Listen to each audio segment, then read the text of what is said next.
প্রতিদিন রাত্রে আমরা যখন ঘুমাতে যাই কোনো নিশ্চয়তা নেই আমরা পরের দিন আবার জেগে উঠতে পারবো। তবুও আমরা পরের দিনের জন্য অ্যালার্ম দিয়ে রাখি, এটাই আশা। একদিন সব গ্রামবাসী মিলে সিদ্ধান্ত নিল তারা বৃষ্টির জন্য দোয়া করবে। সবাই সম্মত হলো, কেবল একটি ছেলে ছাতা সহ এলো। এটাই বিশ্বাস।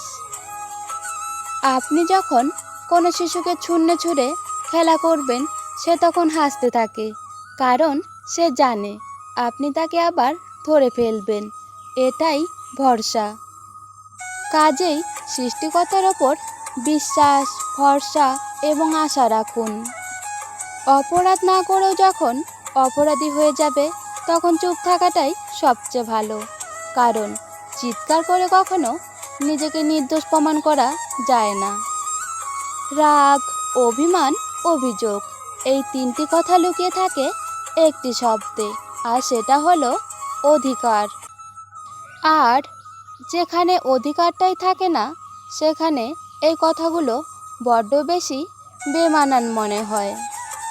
5টি জিনিস কখনো কারো সঙ্গে শেয়ার করবেন না। 1. আপনার অতীতে করা কোনো ভুল। 2. আপনার পারিবারিক দ্বন্দ্ব। 3. আপনার বিব্রত করা অভ্যাস। 4. আপনার ব্যাংকের ভারসাম্য এবং বেতন। 5. আপনার লক্ষ্য এবং ভবিষ্যতের পরিকল্পনা।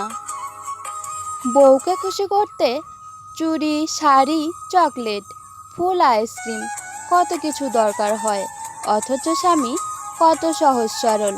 হাজার কষ্টের মাঝে স্ত্রীর ভালোবাসা ভরা হাসি মুখটা দেখলেই খুশি হয়ে যায়। স্বামী যতক্ষণ ছায়া হয়ে তোমার মাথার ওপর থাকবে ততক্ষণ তোমার সাথে দুনিয়া সবাই সম্মান দিয়ে কথা বলবে। স্বামীবিহীন হয়ে দেখো, কারো চোখে তুমি আপদ, কারো চোখে তুমি বোঝা, আর সমাজের চোখে হয়ে যাবে অসৎ নারী। তাই স্বামীকে সম্মান করুন, সবসময় ভালোবাসা দিয়ে আগলে রাখুন। একদিন স্বামী ও তার স্ত্রীর মধ্যে প্রচণ্ড ঝগড়া হচ্ছিল।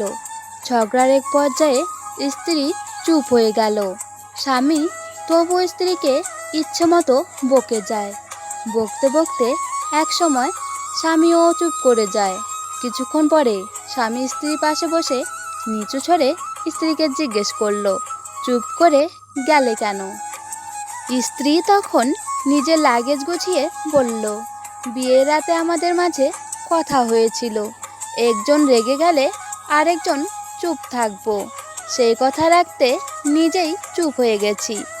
এই বলে লাগেজ হাতে নিজের স্ত্রী চলে যেতে চাইলে স্বামী শক্ত করে স্ত্রীর হাত ধরে বলল, কোথায় যাচ্ছ তুমি?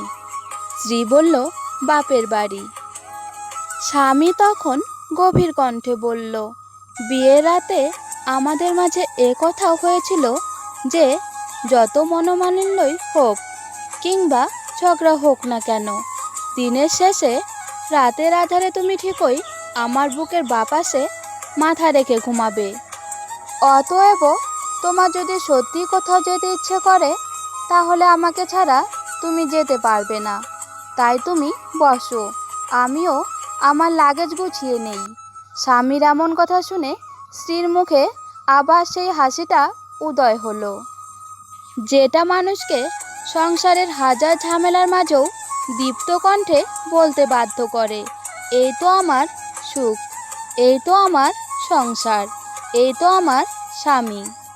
মেয়েদের শরীরের সবথেকে আকর্ষণীয় অঙ্গ হলো চোখ। একবার চোখের মায়ায় পড়লে পুরুষ মানুষ পাগল হয়ে যায়। যার জন্য আপনি হাসতে হাসতে মৃত্যুকেও বরণ করে নিতে পারেন, বেলা শেষে সেই মানুষটার ওপর আপনার কোনো অধিকার থাকে না। সে ভালো থাকে অন্য কারো অধিকার হয়ে। টাকা দিয়ে ভালোবাসা কেনা যায় না, অথচ টাকার অভাবে ভালোবাসা শেষ হয়ে যায়। 3টা জিনিস জীবনে একবারই আসে, পিতামাতা, সৌন্দর্য, যৌবন।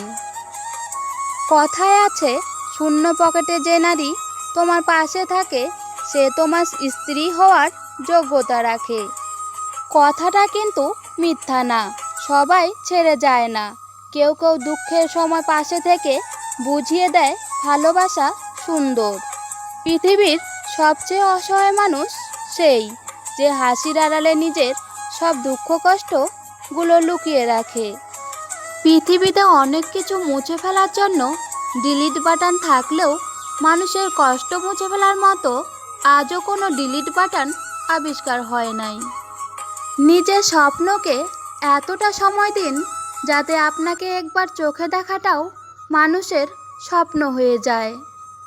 5 জন মানুষ একসাথে বসে অন্য কারো সমালোচনা করছে, হঠাৎ আপনি সেখান থেকে উঠে চলে আসুন, তখন বাকি 4 জন মিলে আপনার নামে সমালোচনা করতে শুরু করবে।